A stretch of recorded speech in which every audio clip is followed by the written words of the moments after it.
You're listening to Draft Chaff. Coming up this week. No reason. We're going to say no reason. No, I wasn't going to say no reason. Yeah. One new set's not enough, apparently, these days. We've already started getting Karloff Manor spoilers. Yeah, they finally let this one out of the garage.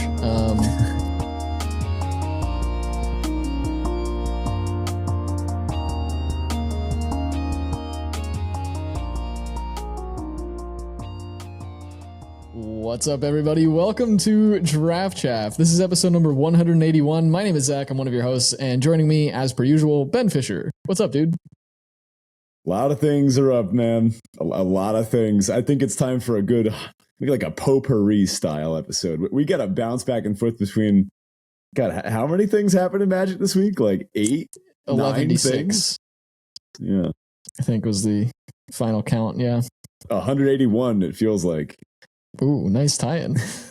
Well, before we do get to our hodgepodge episode here, of course, our usual housekeeping. If you're not already in the Discord, do check it out. It's the best place to be to chat all things MTG.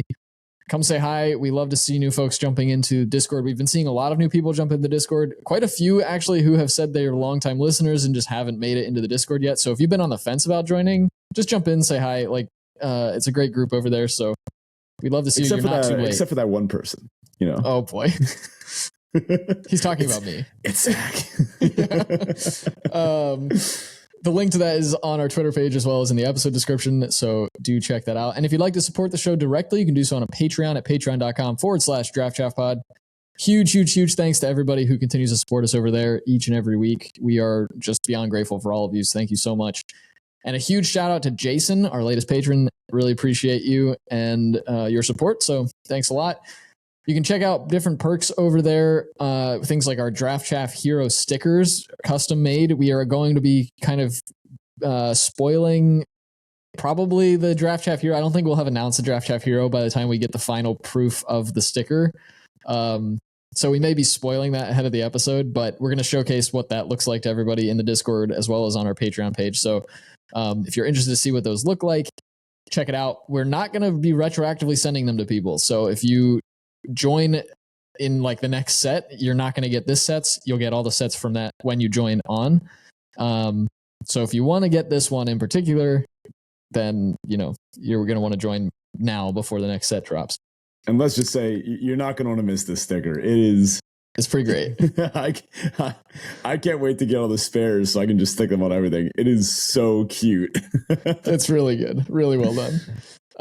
But we have a bunch of other perks over there, so you can check that out on patreon.com/draftchaffpod. Again, most of the funding, we're trying to put pretty much everything into making the bounty board as interesting as possible, make the rewards there as interesting as possible. So a lot of your support helps us not only keep the show running, but then will also be a way we can give back to the community through the bounty boards in terms of prizes there. So do check that out. Also, another small announcement. It is December, which means our holiday mailbag episode is just a few weeks away. So jump into the Discord and check out our 2023 holiday mailbag channel where you can drop your questions for the holiday mailbag. Doesn't have to be Magic related, can be whatever you want it to be. We're going to go through as many of them on that episode as we can. We're also going to do sort of a raffle to give away some arena codes. So we're going to give 3 people who ask a question in the 2023 holiday mailbag channel 3 arena codes each. So that's 9 total codes going to 3 people. Check it out. And you can only win once, by the way. So, but do jump into that channel, ask any kind of questions you want, and we'll be happy to get to them on the show at the end of the month. So that one comes out at the end of the month after Christmas. So check that out there. All right, on to our crack draft type thing. Ben, what do we have going on? Did you see what happened in the show notes? Sort of. Well, there used to be a Crack-a-Pack there, but I replaced it with a surprise. I've actually got here a paper pack, which okay. A bit of a rarity these days. I think compared to the number of packs we crack on Arena, paper just these fall by the wayside. But here, let me make sure the mic gets all this goodness. Yeah, that came right through. Yeah, that sounded pretty good. Let's go ahead and get through this pack now. So first card out, we got a Miner's Guidewing. That thing is great. I love this little guy. This a 1 mana 1/1 flying vigilance. with the dies effect. I mean, this is just emblematic of this set, right? A 1-mana 1/1 flyer with a good death trigger. You can stack counters on this thing or equipment on this thing and just go to town. Like this is the format, right? It's a 1-drop format. Pretty much, yeah. It wears a lot of those nice early 1-mana equipments, like you mentioned, and Atali's Favor too. You know, any of those kinds of cards just get slapped onto this thing pretty easily, and you feel pretty good about it because you start getting in for damage pretty quickly. It's an evasive threat, and yeah. Next up is Mephitic Draft. That's the artifact. When it ETBs or goes to the grave, you draw a card and lose a life. Pretty cool with the repeatable sack effects in black, especially the black-white deck. A big fan of this one in that deck, but I feel like every time I play it, it's more fun than good. Yeah, I don't know. I mean, you had the nice, like, when you can do the whole flicker thing with it, I guess that's fun. But outside of that, yeah, I think it just kind of feels like more fun than good. Sometimes I'll be like, all right, I'm gonna have this thing, I'm gonna like sacrifice it and then get it back. And then my opponent's going like 2/2 flyer, 3/3 flyer, 5/5 dinosaur. you die. We've got an Iron Paw Aspirant here. The 2-mana 1/2 ETB put a counter on something. Actually, the perfect follow-up to Miner's Guidewing. If you have any of these 1-mana 1/1 flyers, of which there are 3 in the set, 2 at uncommon and this one at common. Iron Paw Aspirants are the perfect follow-up. You just put the counter right on the 1/1 flyer, and I mean, yeah, I guess they could kill it, but how much damage are you going to get in beforehand? Like, they need probably a braid, or sometimes you can even outgrow the flyer such that a dead weight doesn't even kill it. Iron Paw Aspirant, big part of that. Oh, we've got a Hotfoot Gnomes here.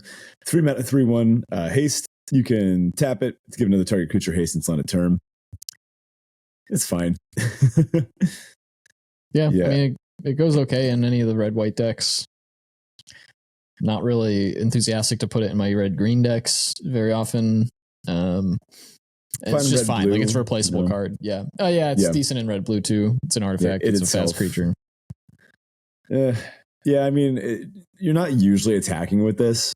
And there's just so many 1/1s and X1s. Like, look how a Miner's Guidewing interacts with this, right? Right.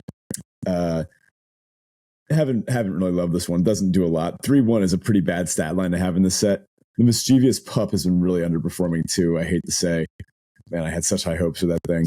The Hotfoot Gnome. I mean, this is a good 1-mana effect when you get like a little 1-mana 1/1 haster that has this on it. But at the 3-mana slot, it's just you don't want that.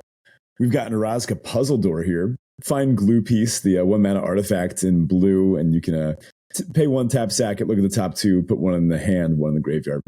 Find for like the blue-black Fathomless Descent style decks where you want to find certain cards, like your Chupacabra Echoes and your other, big bombs and recursion engines. But then you also want to be dumping as much stuff possible in the graveyard. So nice little card, and it's just so cheap, Yeah. Nothing about this pack so far is exciting, though.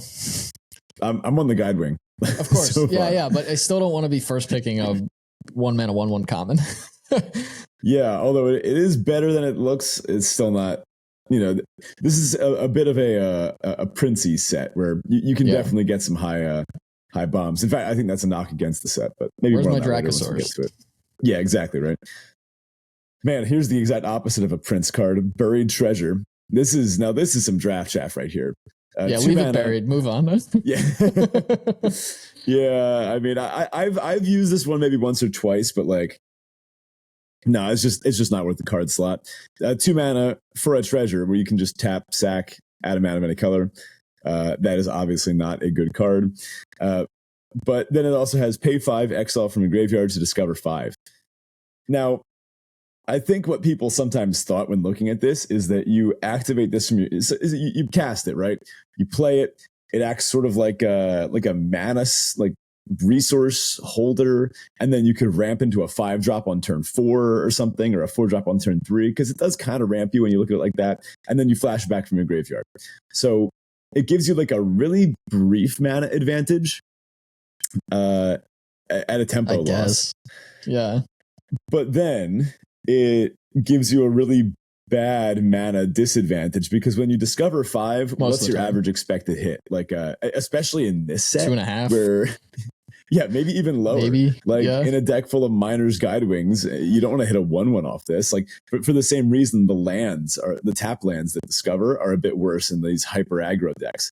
I still play 1 or 2, but like when you discover into a Miner's Guidewing on turn 8, it's like, well, but my opponent's again, doing more like stuff.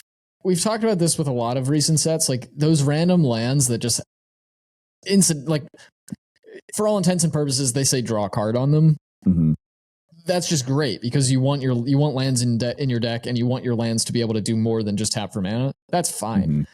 That's not really taking a card slot in your deck, whereas this is. And yeah, I think if they cost, like I've been complaining about these since we did the format breakdown, but like if they costed these a little bit better, like if that was 4 mana, tap, sack, exile from the graveyard, discover 5, or 3 mana, discover 5, I'd feel really happy. Like I want to be able to every so often get my mana out of it, and sometimes even like get rewarded, like get an advantage out of it. Mm-hmm. You can never do that with this card. You're always going to at best pay 5 mana for a 5-drop.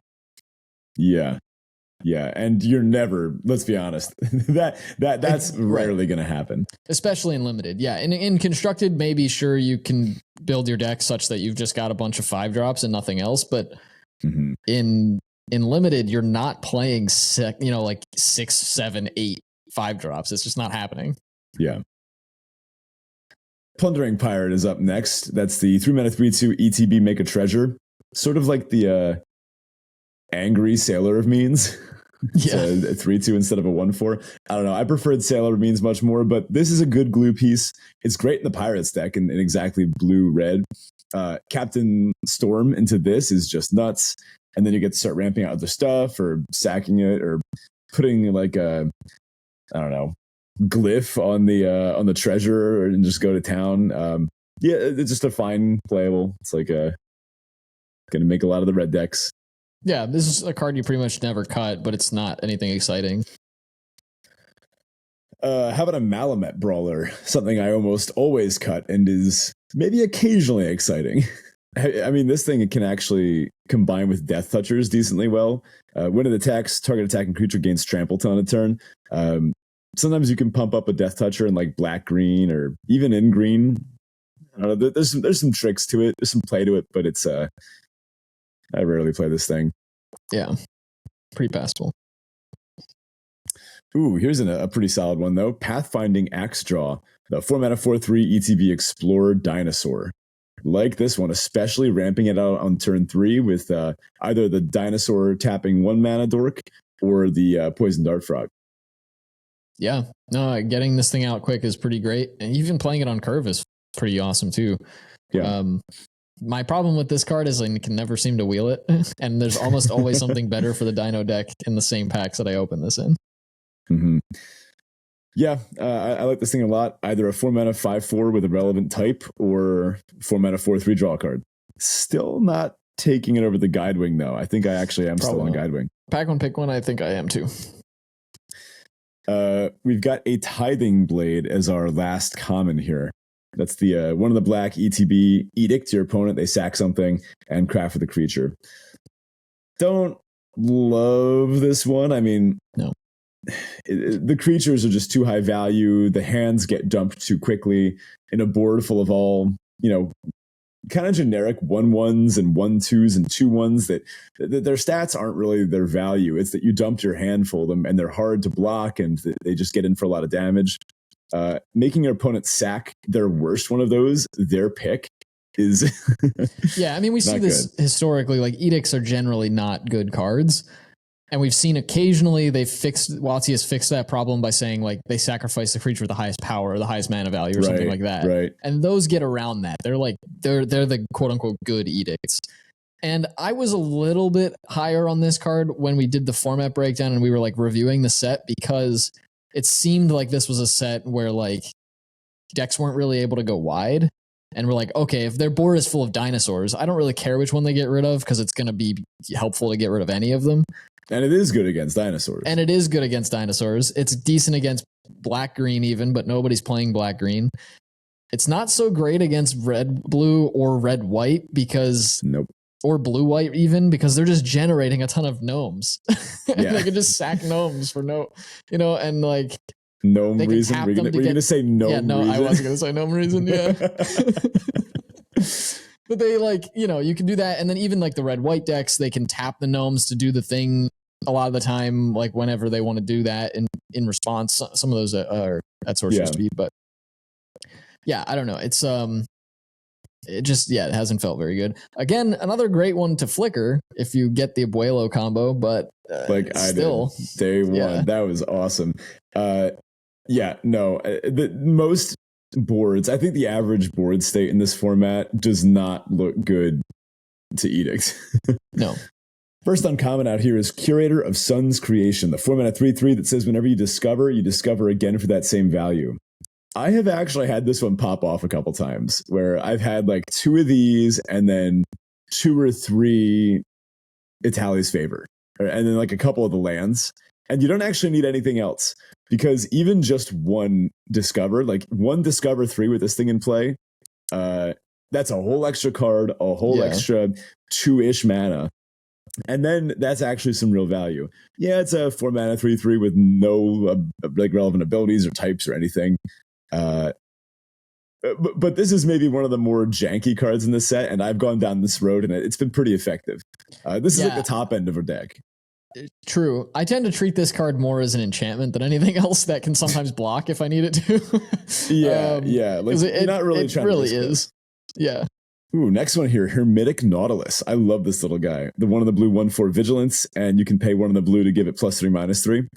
And it happens to be an artifact creature. So this thing is just a really annoying attacker and blocker. And somehow, when the red-blue deck dumps its whole hand and then is like, doing all this wacky onboard stuff, they make a bunch of treasures. This thing wears equipments pretty well. It wears counters pretty well. No, it can't get counters. This thing wears equipments really well, just smacking in. And it makes combat really annoying. Some of the red-white decks, actually, they hate seeing this card because it's just a 1/4. Like it's functionally a removal spell in the first several turns of the game, but then it just becomes a good late game mana sink. So, big fan of the Nautilus. I think it would actually be my pick out of this pack so far. Yeah, I think so. I would rather be in blue-red than some of these white decks. Although white-blue is pretty good, white-red can be good. They're all pretty fine. This one just seems to have more possibilities to it. Keeps you a little more open, I think, than the Guidewing does. Mm-hmm. How about a Volatile Fault? The uncommon cave that taps for colorless, and you can tap, sack it, destroy non-basic that an opponent controls. They go get a land, and you get a treasure. I'm just like no, I'm good. I've seen the caves decks. I've seen the screenshots. It's still a meme though. I'm sticking to it. Like a caves deck, when it really goes off, everyone goes like, "Whoa, there goes the caves deck." But we're seeing when it works. Nobody posts screenshots of when it does. Right. I'll tell you. I was like, go pull up the 17 lands data on the caves deck, and then let's talk. But unless you're Sam Black, I don't want to hear it. Unless you're like, I think maybe the most likely outcome is that you have like a caves package. And I think that can work in like the decks that are already trying to go deep on the graveyard, like the blue-green. Blue-green kind of sucks. The blue-black and black-green decks, blue-black being the best of that group. If you can get together a pile of cards and caves, you can do some pretty cool stuff. And then you end up splashing stuff like the Calamitous Cave in, just for some extra power. And yeah, that's the payoff for doing that. But like the mystical, pure 5-color caves deck, I tried it myself. It felt awful against these like hyper-tuned red-white beatdown decks. So pack so far, I think I'm on the Nautilus. It's not the best pack in the world. There's some action though, like the Guidewing and the Pathfinding Axe Draw. We've got a hidden Necropolis. That's the black hidden land. Our cave, our second cave for this one. You know how when you're playing a game of Magic and your opponent resolves a card that basically invalidates the entire thing that happened before. Like all of your thoughts and game actions on both sides of the table just meant nothing because of like their dream trawler level bomb. Sure. I've been noticing that can happen in packs too, where you go, oh yeah, man, all these cards. Oh, what am I taking? Oh, there's a Preacher of the Schism. Schism? Schism? Let's go with Schism. Schism? I think it's Schism, right? That's the 2 and a black, 2/4 death touch at rare. And when it attacks the player with the most life or tied for the most life, you make a 1/1 vampire with lifelink. And when it attacks while you have the most life or are tied for the most life, you draw a card and lose a life. So this thing, it never doesn't trigger. You are always on attack getting either a 1/1 lifelinker if you're behind on life total, which is good, or you're getting a draw 1, lose 1 if you're ahead on life total, which is also good. Did I mention it's a 3 mana 2/4 death touch? Like, yeah. What do you do? Like, do you put your 5 mana 4/4 in front of this and just go like, all right, I guess that's the trade? Do you double block it and just like pray there's no trick? You could also just leave this card back to block and it trades with anything. This card is so much better than anything else in this pack. You would just slam this, and even black being the worst color in this set, I believe, you'd be pretty stoked about it. Yeah. Also, I mean, the sort of frustrating part too, like just going off of memory here, because you open the pack in paper, our potential wheel options are like Hidden Necropolis, Mephitic Draft, and like Tithing Blade. And yeah, that's kind cards. Of it. And you're not going to get the Necropolis back. So you're not going to get the Guide Wing or the Axe Jaw. Yeah, it doesn't feel great. Yeah, I mean, overall, the problem is that the power level of the packs are very flat. At least this pack in particular. And so the rare, even being marginally better than anything in the pack, is going to feel incredibly better by comparison because there's just such a flat power level in the rest of the pack. And like, this is a great card, but like, I don't know. I think it highlights an issue with this format, which is oftentimes you're slamming the rare and moving on. And then sometimes, you know, you just cast it and win, like this card, for example. It dodges a braid. Because of the speed of the format, removal has also kind of fallen off. This is, well, tell you what, why don't we just transition into our main topic for today? You know what? Get lost. We don't really have a main topic today. Yeah, it's more like 15 main topics. I do think a place we should start, though, is the state of Lost Caverns. But it does kind of feel like a lot of players and even WotC is starting to look at Lost Caverns and like, all right, enough of you.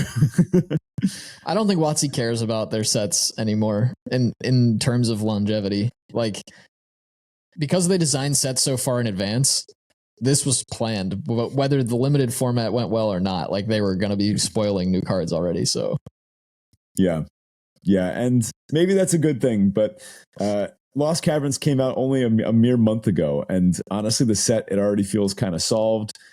Whether this is a product of our new digital age of limited data, or if this is just a product of perpetual spoiler season, or maybe LCI's kind of, repetitive play pattern-esque limited environment, maybe this contributed to, I don't know, WotC's new wave of announcements that just came out, and it seemed like there were a ton of them. So this episode is going to catch you up to speed because, it's our jobs to do that, to make sure you're an informed magician or something. Planeswalker, Ben. Planeswalker.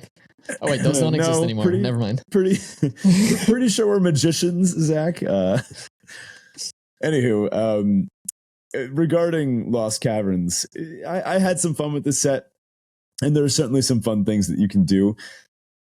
But I think just a quick look at the 17 lands trophy leaderboard, and you'll see very quickly that it's just Jeskai artifact deck after Jeskai artifact deck. And that's not to say they're all literally Jeskai. There's blue, red, and blue, white, and every combination of that splash a little bit of a bomb and another color, or it's kind of like the Jeskai format, right?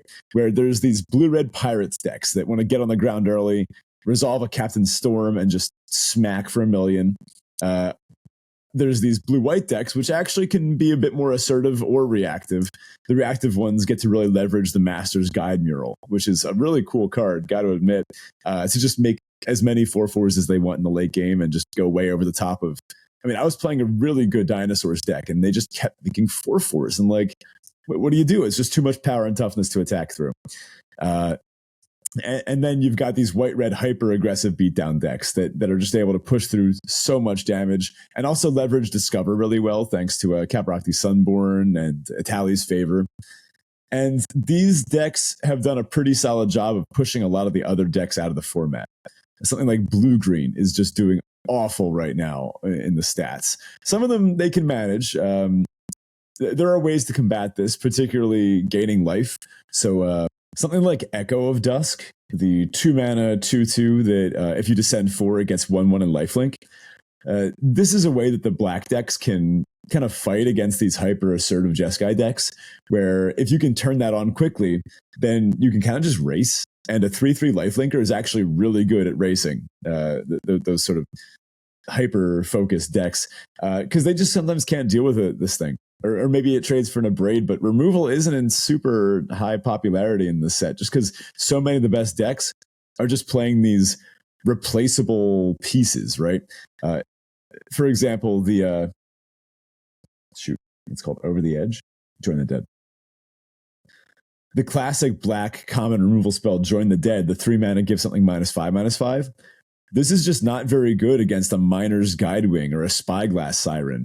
Even if that thing has worn a couple counters or has like an equipment on it or something, your opponent probably still got all the value they wanted out of it. If they smacked you for 7 or 8 in the air with it, and then you kill it with your top tier kill spell, well then that wasn't a great exchange on your behalf, right? And you probably still traded down on mana. So removal just isn't that big in this set. And that kind of also contributes to the fact that when a bomb does hit the field, the game kind of just ends because, well, removal is de-incentivized because of the hyper-aggressive speed. But then when the bomb hits, there's not a lot of removal in your deck to deal with it. So you kind of need to be stratifying here for both things. You need to be able to deal with these hyper-assertive beatdown, but then you also need to be able to deal with the occasional 6-mana bomb that your opponent resolves, like a Dracosaur or something. So this set, it sort of has some, what I would call unfun play patterns to it. And that's coming from me, who absolutely loves playing these hyper-aggressive Jeskai beatdown artifacts decks. Like, I've been forcing this in quick draft and just raking in the gems. But I can also admit that this is not good for a format. This is not, really what a format should look like. Plus, just the fact that, it's repetitive. And when you get beaten down by 1-mana 1/1 flyers this many times, that tends to lead to disinterest in the format. Well, luckily we're not stuck with it long because we've got a new set coming out next week, just a few days after this episode releases. Khans of Tarkir is making its way back to Arena. Well, not back, making its way to Arena for the first time. Wild. Which is pretty crazy. It's commonly, if you have not had the pleasure of drafting Khans of Tarkir, and I say that having only really drafted it once myself, so Khans kind of came out a bit, technically not before I was playing Magic, but it was like right around when I think I had introduced Ben to Magic. Because I introduced you in Theros, right? Yeah. And Khans was post Theros, but we weren't really drafting at the time.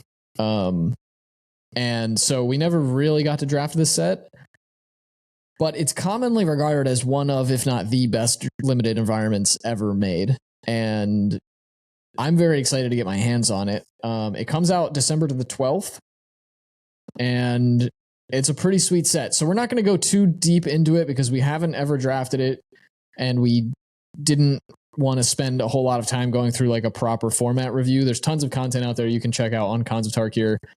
We're getting the full set. It's not a remastered version of the set.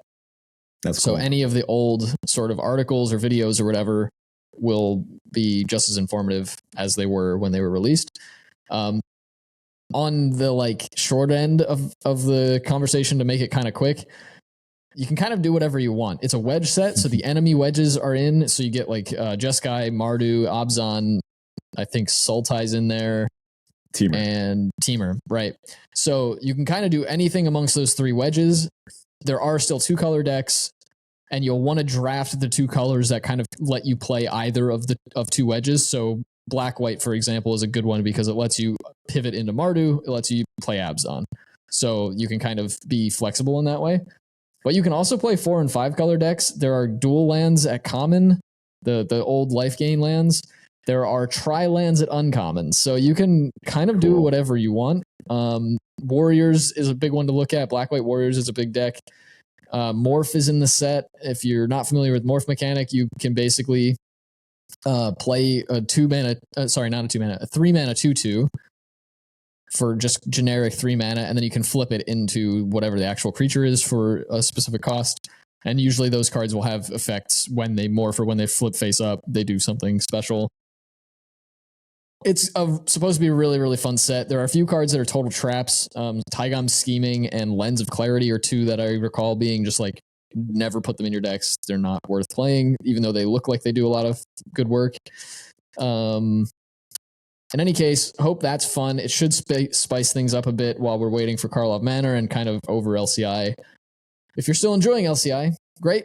Keep doing so. It's going to be around at least until Karlov Manor drops, but Cons is coming, so very excited about that. Yeah, you've done one more Cons draft than I have. I've done exactly 0, so I'm very excited. This looks like the type of set that I'm going to have a lot of fun in.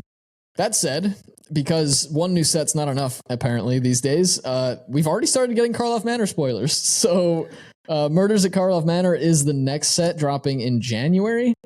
And we've already started getting spoilers, so we're going to take some time here to talk through some of the spoilers that we've seen so far.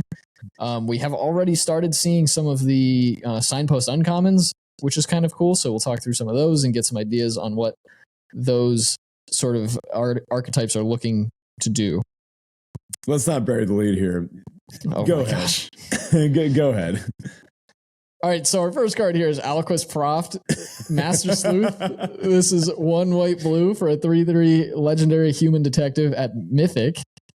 And it's Vigilance, and when Aliquist Proft, Master Sleuth enters the battlefield, investigates, so that means you create a clue token, which, as a reminder, are artifacts that have the activated ability of pay 2 generic mana, sack it, draw a card.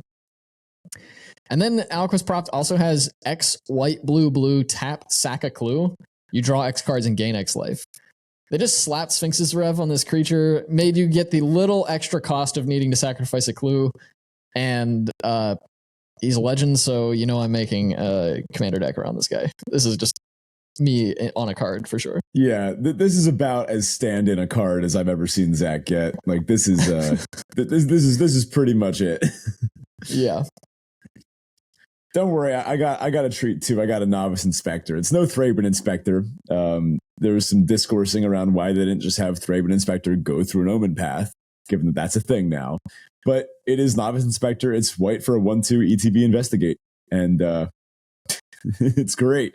It is a human too, so I guess if that matters for any humans decks out there. But I love Thraben Inspector. I love clue sets. And I'll be honest, when I first heard of this set, I wasn't super stoked. I was looking at like, it's Ravnica, but not the thing everyone loves about Ravnica. Bold choice, not having this be guilds focused. So I have to give them props for that. They should have just told me it'd be a clue set. I would have been like, all right, you know.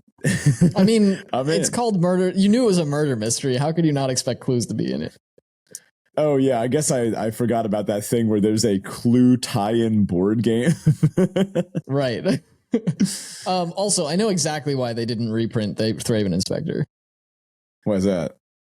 Because this is the first set they've used the subtype detective. Oh, okay. So they got to beef up the detective numbers. Right. They're definitely going to be cards that care about. Actually, I shouldn't. This is the first set that uses the subtype detective. The Doctor Who, whatever they're called, Secret Lair, did have detectives in it, but this is the first like real set that has detectives.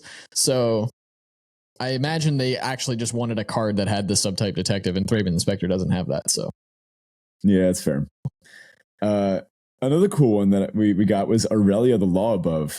This is maybe This is the type of rare that I see and I know I'm never going to be able to pass. 3 red, white, 4/4 angel at rare. She's legendary, of course. It's Aurelia. Flying Vigilance Haste. So just, smack down, start beating. Kind of reminds me of like a Archangel Avacyn. Whenever a player attacks with 3 or more creatures, you draw a card. Red, white card draw. I'm so in. I in fact, I wish to say you and target opponent drew a card. That's the only way this could get any better. Because then no one would take it and they just wheel it to me. I could just take as many of these as I wanted every draft. That's true. And then it also says, whenever a player attacks with 5 or more creatures, Aurelia the Law Above deals 3 damage to each of your opponents and you gain 3 life. So she helixes if 5 I just realized this says whenever a player attacks, not whenever Aurelia attacks. Oh my gosh. Yep. Yeah, I'm a big fan of Aurelia. Why is this a rare and Alquist Proft is a mythic? Why?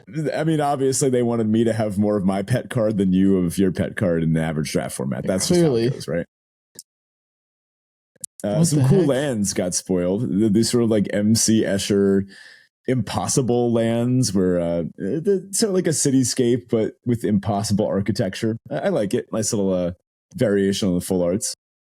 Yeah, I think it's going to be tough to knock the LCI ones off of the top of my list as best basics ever, but these are quite good looking. But we're getting some really nice flavor in this set with our next card here, Meddling Youths. This is 3 red, white for a 4/5 human detective at uncommon with haste. So this is our red, white signpost. And it also says whenever you attack with 3 or more creatures, investigate. So this one is whenever you attack, not whenever a player attacks. But clearly red, white is looking to do this, like, cares about 3 or more creatures attacking thing. And then the flavor text is, well, if it isn't mean old Mr. Larchbottom, who's always been so eager to have the only dumpling stall in Oxblood Alley. This is a clear play on... Yeah, they're like taking the mask off. This is a clear play on Scooby-Doo. And even the alt art for it is just hilarious. The alt art has slightly different flavor text, which the alt art, by the way, is pretty cool. The like alt art frame or whatever makes it look like it's part of a dossier from like a detective's thing. But that's cool. The flavor text for the alt frame is basically, it's like a description as if it was part of a dossier, breaking down the profile of the character. But it says, chaotic but surprisingly fearless, often seen in the company of a strangely intelligent hound. Oh, come on. All right. That's pretty great. I hadn't seen that yet. That's really funny. I was looking, I can't quite tell like the species of, I can't tell if it was like a little thing or is that someone's fist that's next to like above the maybe Daphne insert character who's kind of there on the right. Yeah, that's the guy's fist. Yeah, hard to tell, but either way, 5 mana 4/5 haste, like that's kind of scary just by itself. Yeah, and I mean by turn 5 in a red white deck, if you don't have 2 other creatures on the board, you're probably not doing it right. So like this is probably in a lot of cases 5 mana 4/5 haste ETB investigate functionally. Yeah, pretty much. Big fan of this one. Curious Cadaver is our blue-black vector signpost. It's a 2 blue-black for a 3/1 flying. It's a zombie detective. Sure, why not? And it has, whenever you sacrifice a clue, return Curious Cadaver from your graveyard to your hand. Jeez. That's strong. Yeah. I mean, clues are not going to be hard to come by in this set. Investigate seems to be all over the place. So this is going to be very annoying. Yeah. I mean, this is great with self-mill. If you just dump this into your graveyard, crack a clue, get it back. This trades really well. I mean, 3 power flyer for 4. It does trade down with a bunch of things as well. This thing is sort of like a trading engine, right? It's a 3/1. So it'll trade with a 1/1 flyer, but also with a 4/3 flyer. Good thing to keep an eye on. And it'll just keep coming back. Right? When you're in the late game with a blue-black opponent and you see them play like another spell that makes a clue and you're like, oh, now they get the flyer back and it's just the whole world. Because what do? Kill it again? And then they just save a clue to crack? This thing is just going to keep coming back forever. I kind of wish this was like one of those almost like the skeleton effect where like it would not ETB, but it would come back from the graveyard to the battlefield tapped. Yeah. I imagine there are just going to be way too many clues for that to be reasonable. That'd in be this way set. too good. But also, this is another one with great flavor text. Apparently, Kellen's back because he's going to be in every set for the next 3 years. But yeah, the flavor text is, when you said I could learn a lot from a corpse, I have to admit I wasn't expecting it to lecture me on forensic procedure. Because it's a zombie detective. I love it. Our next one here looks kind of scary for maybe constructed formats, maybe Commander too. Yeah, that's Gleaming Gear Drake. It's blue-red for an artifact creature Drake at uncommon. It's a 1/1. So again, this is our vector signpost for blue-red. 1/1 flyer for 2. And when Gleaming Gear Drake enters the battlefield, investigate. Whenever you sack an artifact, put a +1/+1 counter on Gleaming Gear Drake. So we haven't seen a card like this in a while. We used to have like Crackling Drake comes to mind, where like that, not quite this, but it would like scale pretty well with the game going on. This is going to grow very, very easily. It ETBs to give you the artifact to crack. So at worst, it's like a 4-mana 2/2 flyer, I guess, but it also draws you a card. Yeah. I have a funny feeling there'll be other things to do with clues besides just pay to and sack them. So This is going to care about any artifact sacking. Treasures are basically evergreen at this point. Sacking a treasure puts a counter on this, which is kind of scary. And in constructed, who knows what people are going to do with this? There's like blood tokens and all sorts of other things that are laying around. Like Bauble, it's kind of cute with this. Gear Drake, I have a feeling this is going to be a familiar face in Magic for a while. And last but not least here, a card that needs no introduction, Lightning Helix is back. Red, white, deal 3, gain 3 to any target. Awesome. Love this card. I am stoked to play red white in this set because of the cards we've seen so far. If Burn becomes a real deck in Standard, I may start playing some RCQs. Yeah, dude, there's Lightning Helix. It's already a real deck. Shock got reprinted too. All right, that's a bunch of face damage right there. You don't need much more. All right, so that's it for kind of our spoilers, early spoilers. Keep an eye in the Discord on our spoilers channel for more kind of discussions on these spoilers as they come out. More to come on that. We've got some interesting bans to chat about this week. It dropped on Monday. Now, the big one is limited. They don't ever do this. This is pretty big. Limited, no bans. Few. Things can continue as normal. So, just go ahead and skip about 2 minutes ahead if that's all you cared about. No changes to any limited formats. But Standard actually had no changes as well.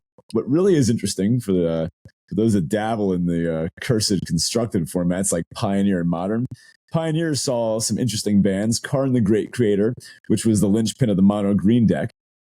I always love reading through the reasoning in the ban announcements, because they always go really, really deep. And the reasoning behind Karn was exactly what you'd expect in Pioneer. It just allows mono green to have too wide of an arsenal. And it's just so ubiquitous that Karn can basically do it all. And without Karn, maybe green will be pushed to investigate some slightly more different avenues, maybe more along the lines of like elves or a different ramp strategy. But Karn was just... It was just too generically good in every scenario. The toolbox it provided was just absurd. Geological Appraiser got banned. That's right, the card from LCI. For those that hadn't heard, there was a Pioneer deck going around where the only card that cost less than 3 or less than 4, I guess, in the deck would be clone effects.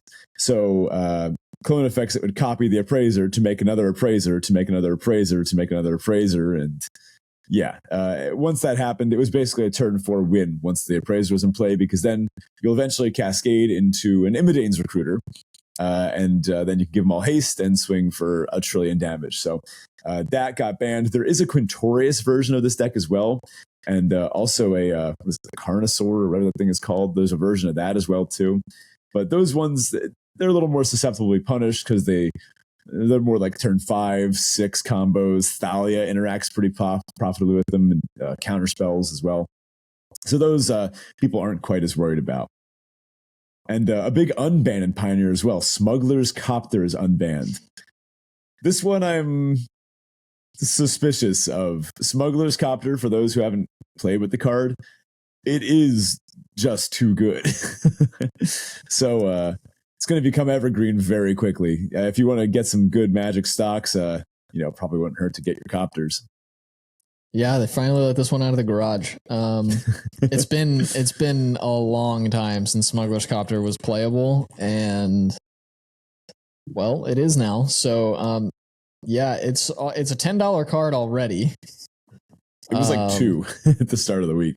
Yeah, and I expect it only to go up at this point because it hasn't seen real play yet, because the ban announcement happened just a couple of days ago, or the unban announcement, as it were.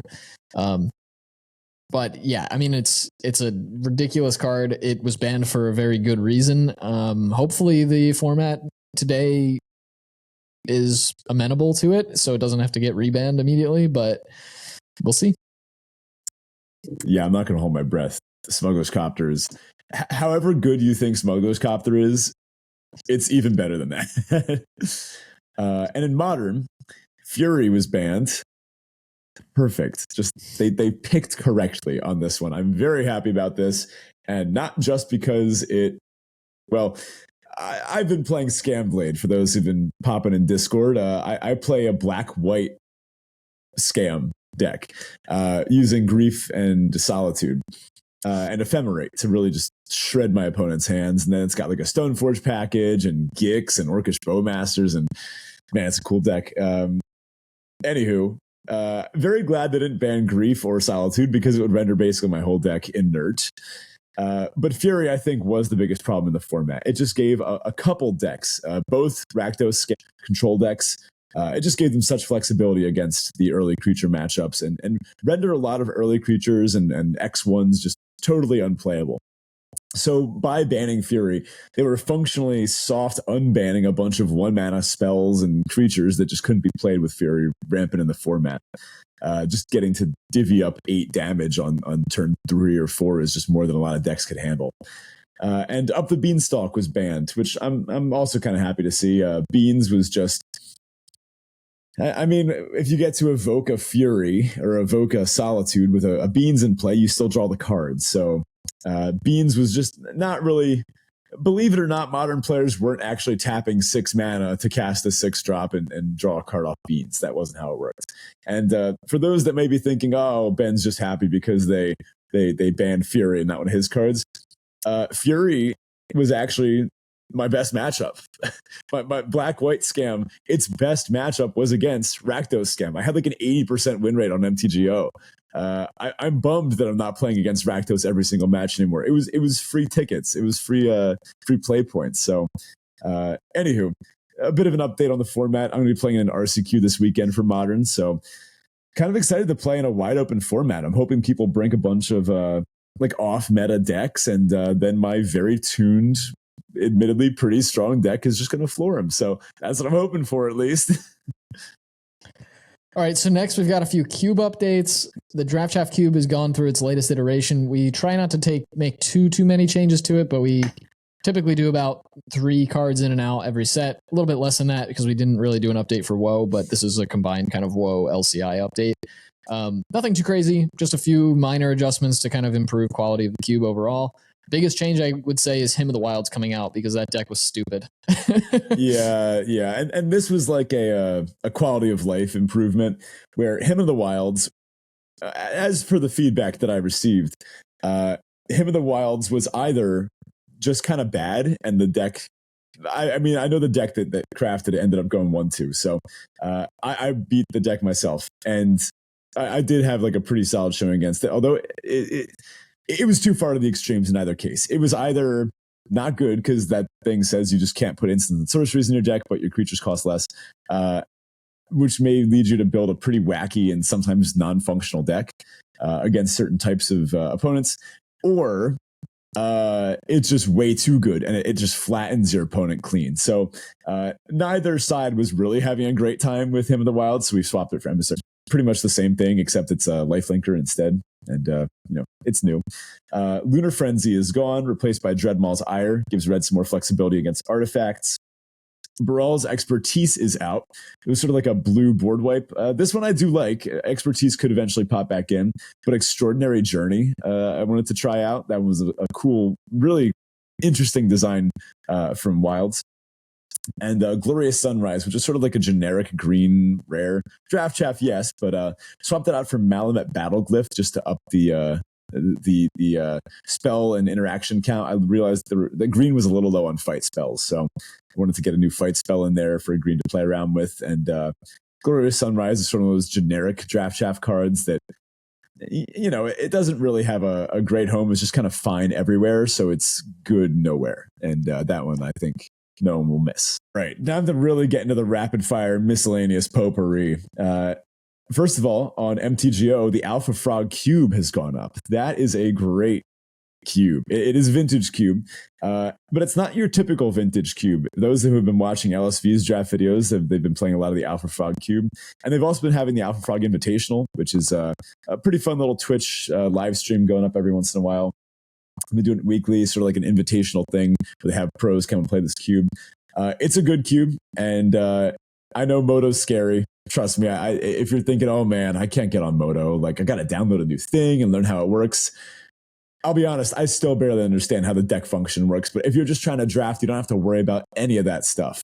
And just get on there, play some cube. It will be worth the setup cost. Oh, and Alchemy for Ixalan is out. Cool. So we got a new format called Timeless. This is another constructed format, but it's an interesting one because it teeters on something we already had. So Timeless is a new 60 card format. It's a non-rotating constructed format. Every card that you can collect on Arena is legal. So it's another Arena only format. But every card you can collect on Arena is legal. That includes alchemy cards, but they're using original tabletop printings of cards that are printed in paper. So non-alchemy cards will not have the alchemy versions of them in the cube or in the format. It's the original tabletop printing. But then there also are only alchemy cards, the ones that never had a paper print, will also be legal. So this kind of overlaps a bit with Historic, but the gist is that there are more cards legal in this format than in Historic. And that's kind of it. So that thing Historic was supposed to be, now Timeless is. I guess I imagine they're going to phase out Historic eventually. I think that would end up going away. Maybe with the card pool just getting larger and larger, they think this is safe to do. I saw there were only like 2 or 3 bans, and they were just like the really degenerate combos. Like Channel got banned. No, they're restricted. Oh. There are 3 cards on the restricted list. There aren't any bans yet. Restricted? Yeah. That is appealing. Okay. All right. This has caught my attention now. I didn't realize they were restricted. Yeah, they're restricted. It seems like this was born out of the Historic no ban list event. And they took a ton of feedback from that, realized there were a couple of cards that were still pretty degenerate, and so they threw those on the restricted list, and we'll see where it goes. So for those that don't know, restricted, you can only play the 1 copy. Right. Which I think is pretty weird. This doesn't come up in Magic very often, besides the really old formats. It doesn't overlap with Draft very often. That's actually pretty interesting. All right. I will give this format a shot because I can put Channel in a deck and do something really nasty with it. And technically, because they are allowing alchemy cards in the format, you can get the Moxen in some capacity, as I understand it. Okay. Oracle, the Alpha. I tweeted this and it got a ton of likes under their announcement post that they should just put the Power 9 into this format because they are on Arena through Oracle the Alpha, which is this 3-mana 2/3 flyer. It ETBs and it shuffles the Power 9 into your deck. So these cards are coded into the game already. I would settle even for like an Arena vintage cube draft where you just get the chance of opening a Mox or a Time Twister or a Lotus. Imagining, just picture someone who's never touched vintage cube before. They go, oh yeah, the Arena's pretty fun. Like I play limited every once in a while. Listener, this might be what you do. And you open up your pack of cube and there's a Black Lotus there. and you read it and you go, oh my God, this Yeah. is the best card in Magic. And you would then get to experience why after you cast a turn 1 Goldspan Dragon or some nonsense like that, and just really go to town on an opponent. Personally, I believe they should do this. If they're doing Timeless, why hold anything back, right? Just put the Power 9 in. Yeah, also there's that other Garth One Eye, I think, is also on Arena, which generates Lotuses. So that's another way to do that. I think so. Anyway, Timeless is interesting. We'll see how it goes. I may give that one a shot. I'm not too sure. I've still never touched Alchemy in any capacity, and I don't think I'm interested in doing so, but we'll see. Yeah. All right, one last like really fun, cool thing. There's a new tournament for the Magic Fest coming up. It's on December 8th, so the day this episode releases. Unfortunately, limited to US players only, but it's a festival in a box Chaos Sealed. So it's best of 1 Chaos Sealed.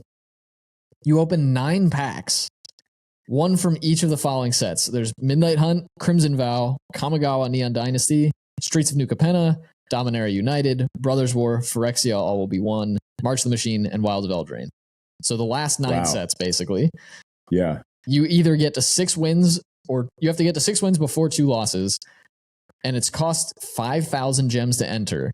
Jeez, that's But steep. if you get the 6 wins, you get a festival in a box, which is kind of crazy. Like, they'll just ship you a festival in a box, which is awesome. Yeah, those things are like hundreds of dollars worth of value. I think you can buy them. I don't know what their exact MSRP is, but it's up there. And for getting 5 wins, you get your 5,000 gems back. That's pretty cool. 4 gets you 2,000, and 0 to 3 you get nothing. So this is a high risk, high reward thing. This is the type of thing I think I'm going to enter exactly once. Or wait a minute, I think you can actually only enter it exactly once. I believe right? so. Yeah, the wording on that was a little bit weird. I couldn't quite tell if you could only enter once or if you could only win once, but I think you can only enter 1 time. Interesting. Maybe no, I don't know. I got nothing. This does make sense though. This is like a pretty special event. But honestly, arena events with real world prizes are, I guess I have a little bit of experience with those. This guy winning, just a little bit. That was like a year ago. Cash. Let it go. Look, I'll admit I didn't have the strongest performance at the LCI Sealed. I didn't even day 2 that one, but my last one, the Arena Cube one, I almost won the max amount of stuff you can without cashing. So I'm still on these Arena Opens. I'm smelling a cash pretty soon. Maybe Karlov Manor will have better luck in store for me. Look, there's a Thraben Inspector in that set. Of course I'm going to have fun with it. All right, on to our listener question of the week. Just kidding. We're not going to do one because the holiday mailbag is coming up and we'd rather you put your questions in the holiday mailbag. So jump into the Discord, drop your questions into the 2023 holiday mailbag channel, and we will answer those at the end of the month and get to as many of them as we possibly can. So, on to our Teferi Tybalt, which is our Roses and Thorns style segment where Ben and I share a high and a low from the past week. So, Ben, why don't you kick us off? How's your week been? Pretty good. I am more exhausted than usual. It's been a pretty long school week already, despite it only being Wednesday. My school had this thing called Challenge Day, which was pretty cool. It was sort of like a day of social, emotional activities where a subset of teachers and students got pulled out of class. There are probably like 30 teachers and 100 some students, and just kind of spent the whole day doing these like team building activities, but also the goal was to like tear down emotional walls between students and sort of like give people the opportunity to be vulnerable and help the students see each other as people, help the students see teachers as people that are there for them. It was a great day. A lot of big emotions. And as someone who's been like a resident assistant and orientation leader in the past, this was well within my wheelhouse. Nothing I hadn't seen before, but I was really happy with how a lot of students that I knew were so open and vulnerable and trying to have like a day of emotional connection. So it was great. That being said, It was 8 hours long and there were very few breaks. And as one of the facilitators, it was exhausting. And I feel like I still haven't caught up from that because it was both physical activity and, you were listening to people telling their life stories, many of which were tragic. So that was, this does fall entirely under Teferi. I guess a far more minor Teferi is that I tried some new hair products this week, recommended Nice. by a coworker. I've seen some profile pictures in Discord. I know some of y'all out there have the shoulder length like I do. Right now, I'm a pretty big fan. LUS is the LUS is the company. They're hard to find. I had to order mine online. Relatively cheap compared to some of the good high-end hair and stuff out there. But their 3-step process has been pretty good. Gotta recommend not sponsored. that. Not sponsored. LUS, if you hear this, somehow, I could not imagine how we would absolutely eat up that LUS money. I will shill for LUS any day of the week. But what better? That's all the free shilling. Honestly, though, like what better product to what better company to sponsor a Magic podcast than a personal hygiene company? Look, I mean, there's been the stereotype for ages, but I get compliments on my hair, and if anyone's going to do the work to counter this stereotype that Magic players are these basement dwellers with long unkempt hair, I guess. How about a basement dweller with really nice flowing silken hair? How about that for a stereotype? That or like Old Spice, hit us up. Yeah. Oh yeah, we would do that too. We'll lean into the meme here a bit.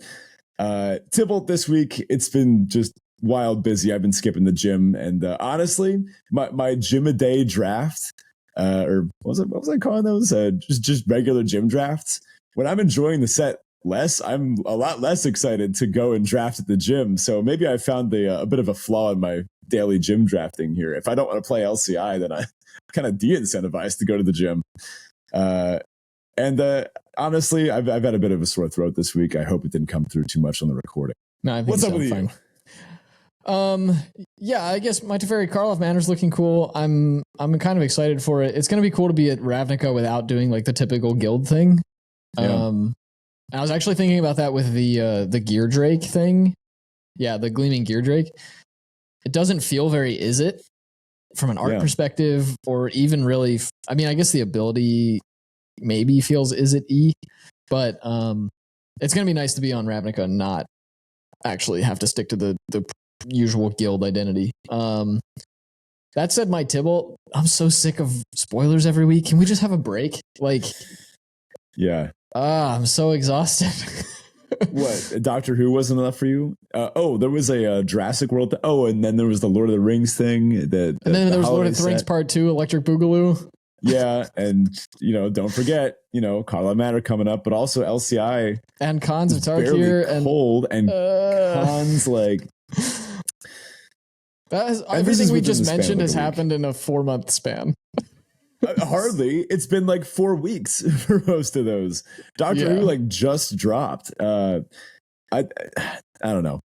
We were talking about this in the pre-show, and there's not a lot of downsides to this besides just the mental toll, right? More cards. No, that's it. Yeah. For more people, making more diverse products for more different types of people that want to enjoy things in different ways. That tends to be a good thing. But like, I'm just tired. When does the train slow down? Yeah. Right.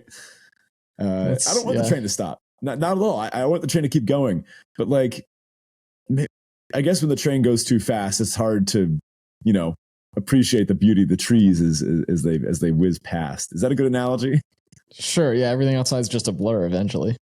Yeah. That's kind of how it feels. I don't know. I'm curious to hear what the listener thinks of this, because I know we as content creators just embrace it. It's been 4 years. I guess we engage with it differently than the average person who plays Magic. So I wonder if other people feel the same pressure, or if it's easier to tune it out when you're not, actively studying to keep things up and make sure your podcast is informative for people. Not that ours maybe is. maybe if they fair enough. Maybe if they just keep printing the sets at the same pace, or God forbid a faster pace. No, thank you. Draft Chaff just implodes and we become a movie podcast. Yeah, we have the fallback option, right? All right. Well, that about does it for us this week. Thank you so much for listening. Definitely check out the Discord if you haven't already. Again, we've got a whole bunch of stuff in there right now that's really relevant. Spoilers channel, of course, our trophy decks channel as per usual. The 2023 holiday mailbag. We would love to see more questions in there. We're getting a ton already, but would be great to get as many as we can. And again, anybody who puts a question in that channel will be entered into kind of a raffle for some arena codes. And yeah, you can check that out. The link to that is in the episode description as well as on our Twitter page. If you'd like to support the show directly, you can do so on Patreon at patreon.com/draftchaffpod. Again, huge thanks to everybody who continues to support us over there. Especially Jason. Especially Jason. Thanks, Jason. You're the best. We've got our stickers coming out soon. We'll have some kind of promo pictures of those coming out shortly. Our pins for those who backed the Patreon in the relaunch window are coming soon as well. More updates on that to come. And yeah, we really just can't thank you guys enough. All right. Well, thanks, folks. We'll catch you next week. Okay, I do have a rec. It's not quite a movie, but I guess the episodes are all about movie length. Have you seen anything about Blue Eye Samurai going around? Nope. Okay, it's the new Netflix hotness. I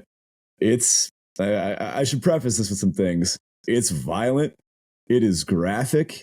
It is brutal. It is awesome. So cool. Just like, I don't want to give anything away. I think this is one that's best to go into blind, but as the name implies, it follows a blue-eyed samurai in, I guess, not quite ancient Japan, but quite a long time ago Japan. I really don't want to say much, but if I had to describe some things that it reminds me of, there are some obvious draws to other great samurai show out there. I mean, Samurai Jack is one that comes to mind, as it kind of follows this single lone wandering samurai on a quest for a certain thing. It has some, other similarities, but beyond that. Oh shoot, what's that guy's name? Hold on. I've been watching some of the Akira Kurosawa movies, some of the old, just ridiculously complex and cool samurai movies from that era. And I'm definitely picking up on some Kurosawa influence too. I mean, that's sort of as fundamental as it gets in that genre. As far as like the combat and the action, those that have watched Primal, I think this kind of plays into where there's some, it doesn't hold back when it comes to that. And as far as the storytelling and the writing and the character development, so far, the only thing that really comes to mind, I'd put it on the echelon of like Westworld season 1, where you're introduced to a whole bunch of characters with competing interests, and none of them are immediately made out to be the quote unquote good guy or the quote unquote bad guy. Mm-hmm. You see people that are taking a whole lot of actions that are both good and bad. And you're instantly met with these very complex, very human individuals who have wants, and they have motivations, and they have these actions that they're willing to do. And you can already start to see how it's going to put them on a collision course with one another. And just maybe one more recommendation out of all this. There's a battle scene in the first episode and a moment when a character does a thing, and you'll know it when you get to it, that had me just sitting up in my chair screaming at the TV like, oh my God, no freaking way. They're going there. They're doing that. Like, man, if you want a good watch, and let's just say not one to watch with kids or parents around, Blue Eye Samurai is where it's at.